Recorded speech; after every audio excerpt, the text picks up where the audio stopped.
केंद्रीय मंत्री निर्मला सीतारमण और सीएम योगी आदित्यनाथ ने अयोध्या पहुंचकर बृहस्पति कुंड का उद्घाटन किया है।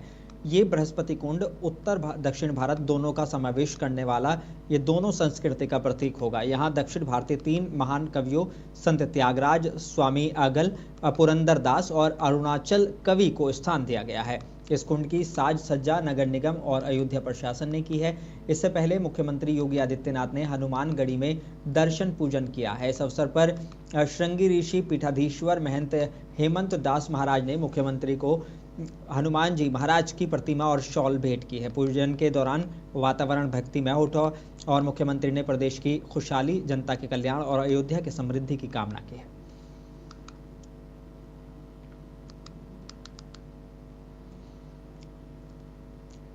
समाजवादी पार्टी के सीनियर नेता आजम खान से मुलाकात के बाद अखिलेश यादव का बयान सामने आया है। उनका कहना है कि आजम खान पार्टी की धड़कन है और उन्हें झूठे मुकदमों में फंसाया गया है। अखिलेश यादव ने कहा कि उन्हें बेवजह के मुकदमों में फंसाया गया और जेल भेज दिया गया। समाजवादी पार्टी आजम खान के साथ है और हमेशा रहेगी। इस बीच अखिलेश यादव का मुलाकात के तुरंत बाद एक ट्वीट भी किया है। इस बीच अखिलेश यादव के मुलाकात के बाद ट्वीट भी किया। उन्होंने लिखा कि क्या कहें भला उस मुलाकात की दास्तान जहां बस जज्बातों ने खामोशी से बात की है। अखिलेश यादव ने आजम खान से मुलाकात की तस्वीरें भी शेयर की हैं। इनमें से एक तस्वीर में आजम खान अखिलेश यादव को कलम देते हुए दिख रहे हैं। आजम खान ने कई इंटरव्यू में कहा था कि मैंने बच्चों के हाथों में कलम पकड़ाई है, उन बच्चों के हाथों में कलम देने की कोशिश की है जो अगर नहीं पढ़ते तो पंचर बनाते या फिर कोई और काम करते। मुलायम सिंह यादव से अपने रिश्तों का जिक्र करते हुए आजम खान ने कहा था कि मैंने बच्चों के हाथों में कलम देने का सपना देखा तो मुलायम सिंह यादव ने उसे साकार किया है।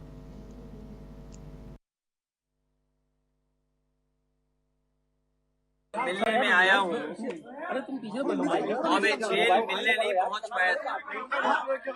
मैं आज अभी आपसे बैठ कर के स्वास्थ्य को लेकर के और उनका हालचाल ले रहा हूँ।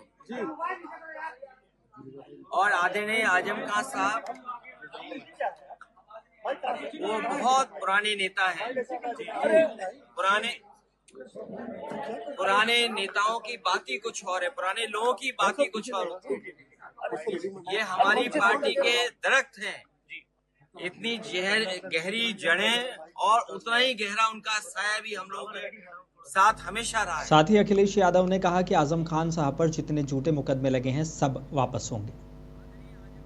पर मैंने पहले भी कहा और फिर कहता हूँ कि जितने भी झूठे मुकदमे लगे हैं सब वापस होंगे। और एक यूनिवर्सिटी का अच्छा काम कर रहे थे, न केवल हम आप लोगों के इस समय के लोगों की मदद होती बल्कि आने वाली पीढ़ी का भी भाग्य सुधरता। सोचिए यूनिवर्सिटी को जो लोग बर्बाद कर रहे हैं वो समाज में हर चीज को बर्बाद करना चाहते हैं। इतना मजबूत हैं कि भारतीय जनता पार्टी को जनता हटा। और उत्तर प्रदेश सरकार के मंत्री दानिश आजाद अंसारी ने कहा है कि जब आजम खान जेल में थे तब समाजवादी पार्टी को उनकी याद नहीं आई। आज समाजवादी पार्टी के नेता मुसलमानों को गुमराह करने की नीयत से रामपुर पहुंचे हैं। समाज भी देख रहा है कि ये एक राजनीतिक स्टंट के अलावा कुछ नहीं है।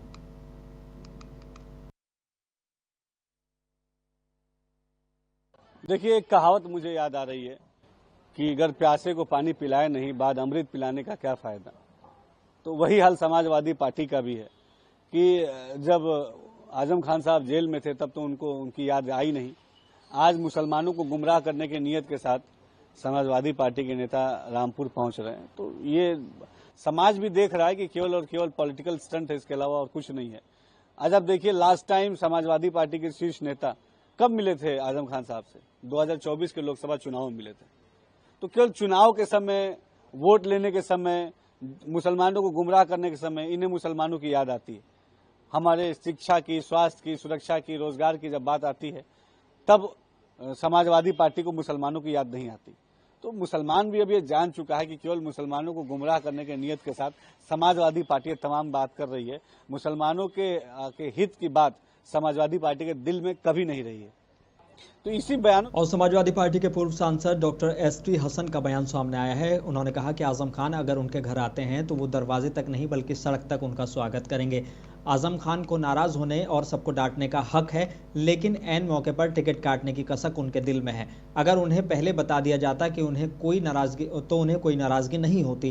वहीं अखिलेश से आजम की मुलाकात पर उनका कहना है कि एक बार फिर सब हम एक छत के नीचे होंगे।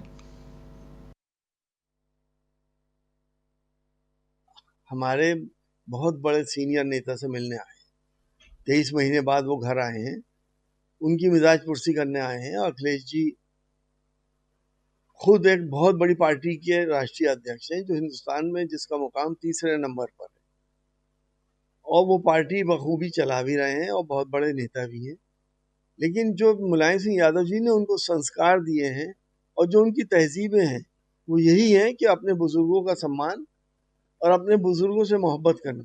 आजम खान साहब बुजुर्ग नेता हैं हमारी पार्टी के, हम सब लोग उनका सम्मान करते हैं, इसीलिए अखिलेश जी उनसे आज मिलने के लिए घर तशरीफ लाए।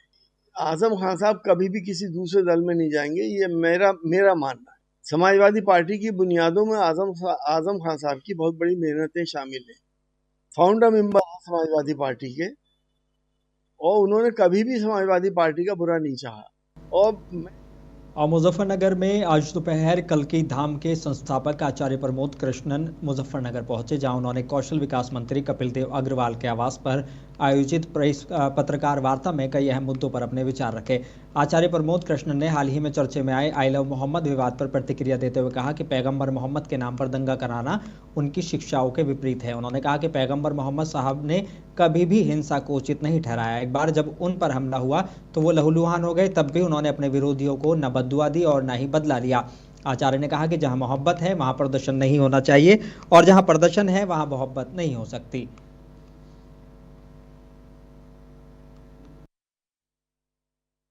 पैगंबर मोहम्मद से मोहब्बत करने के नाम पर ये जो दंगा किया जा रहा है, ये पैगंबर की सुन्नत नहीं है। प्रॉफिट मोहम्मद ने हिंसा को कभी जायज़ नहीं ठहराया। पैगंबर मोहम्मद साहब के ऊपर एक बार हमला हुआ और वो लहूलुहान हो गए। उनके लोगों ने कहा कि इनके ऊपर हमला करो, मना कर दिया। फिर लोगों ने कहा कि इन्हें बद्दुआ दे दो, उन्होंने बद्दुआ तक देने से मना कर दिया। तो जो पैगंबर मोहम्मद हिंसा के खिलाफ रहे हैं, उनके नाम पे हिंसा हो रही है। मोहब्बत जहाँ है वहाँ प्रोटेस्ट नहीं है, और जहाँ प्रोटेस्ट है वहाँ मोहब्बत नहीं है। पैगंबर से मोहब्बत हम भी करते हैं, पैगंबर सिर्फ मुसलमानों की थोड़ी है, भगवान राम से। मुख्तार अंसारी के बेटे और मऊ सदर के विधायक अब्बास अंसारी आज अपने एक केस के मामले में गाजीपुर की सीजीएम कोर्ट में पेश हुए। मामले में चार्ज फ्रेम होना था, लेकिन चार्ज फ्रेम होने से पूर्व अब्बास की ओर से डिस्चार्ज की एप्लीकेशन दी गई, जिस पर सुनवाई के लिए कोर्ट ने अगली तारीख 4 नवंबर को तय की है, जिसके बाद अब्बास अंसारी वापस लखनऊ के लिए रवाना हो गए। मामले में आरोप है कि साल 2012 में मुख्तार अंसारी ने जेल में बंद रहते हुए गाजीपुर के व्यापारी नेता अबू फकर खान को लखनऊ जेल बुलाया, जहां पर उन्होंने डरा धमकाकर गाजीपुर के होम्योपैथिक कॉलेज के सामने की एक जमीन को अपने नाम रजिस्ट्री करा लिया था। ये थाना कोतवाली से संबंधित एक मामला था, जिसमें आरोप तय होना था, और ये मामला जो है मुख्य न्यायिक मजिस्ट्रेट गाजीपुर की कोर्ट में था। और चूंकि आरोप बनना था, तो आरोप के प्रश्न पे सुनवाई के लिए उनकी तरफ से एक एप्लीकेशन आज पड़ी है डिस्चार्ज करने की, जिसके लिए सुनवाई के लिए अगली तारीख जो है 4/11 की नियत हुई। ये जमीन की रजिस्ट्री का मामला एक है, उसी को लेकर मुकदमा किया गया था। और उसमें ये बांदा जिले के बबेरू मंडी समिति से एक मामला सामने आया है, जहां सुबह से ही किसान खाद के लिए लाइन लगाकर खड़े हो गए, लेकिन किसानों को खाद नहीं मिल पाई। किसानों ने आरोप लगाया कि सुबह 5 से दोपहर 1 बज गया, लेकिन अभी तक खाद नहीं मिली है। खाद के लिए टोकन लेने के लिए लाइन पर खड़े हुए हैं। 100 टोकन वितरण किए गए। कहा जा रहा है कि 100 और टोकन वितरण किए जाएंगे, लेकिन यहाँ हजारों की संख्या में किसान हैं। सूचना मिलते ही मौके पर पहुंचे क्षेत्रीय विधायक विशंबर सिंह यादव ने जानकारी ली और भाजपा सरकार को किसान विरोधी बताया।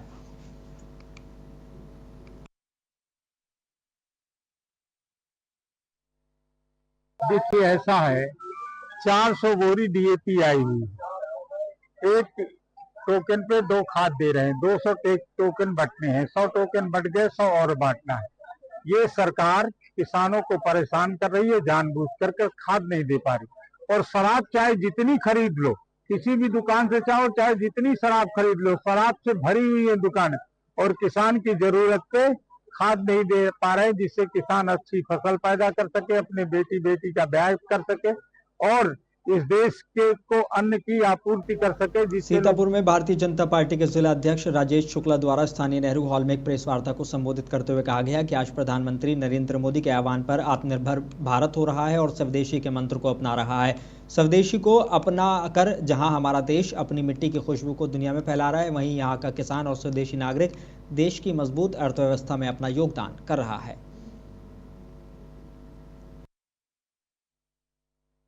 करें, स्व की बात कही गई है, स्वदेशी की बात कही है।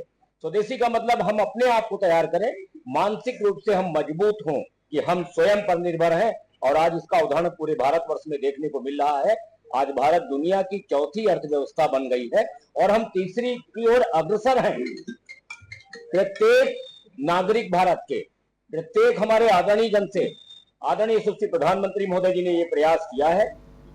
अलीगढ़ में रात भर हुई रुक रुक कर बरसात ने किसानों के अरमानों पर पानी फेर दिया। जिन खेतों में कल तक सुनहरी धान की बालियां लहरा रही थी, वहीं आज खेत पानी में डूबे नजर आए।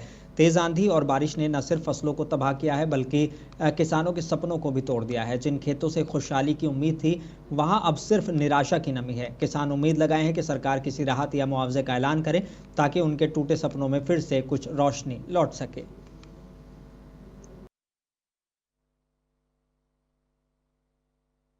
अलीगढ़ के पास पलाई सी गांव है, तहसील कोल है और मेरा मतलब 70 बीघा धान लगाया था मैंने। 4 महीने की फसल थी। भारी बारिश होने से बहुत बड़ा नुकसान है। सब धान मेरा पानी में डूबा पड़ा है और मतलब उम्मीद सब टूट गई। जो हमें बच्चों के लिए शादी की, ब्याह की, मतलब पढ़ाई की जो उम्मीद लग रही थी, सब पे पानी फिर गया। सभी दर्शकों से रिक्वेस्ट है कि अगर उनको हमारी वीडियो अच्छी लगी हो तो लाइक जरूर करें, सब्सक्राइब करें और मुंसिफ टीवी के बेल आइकन को जरूर दबाएं।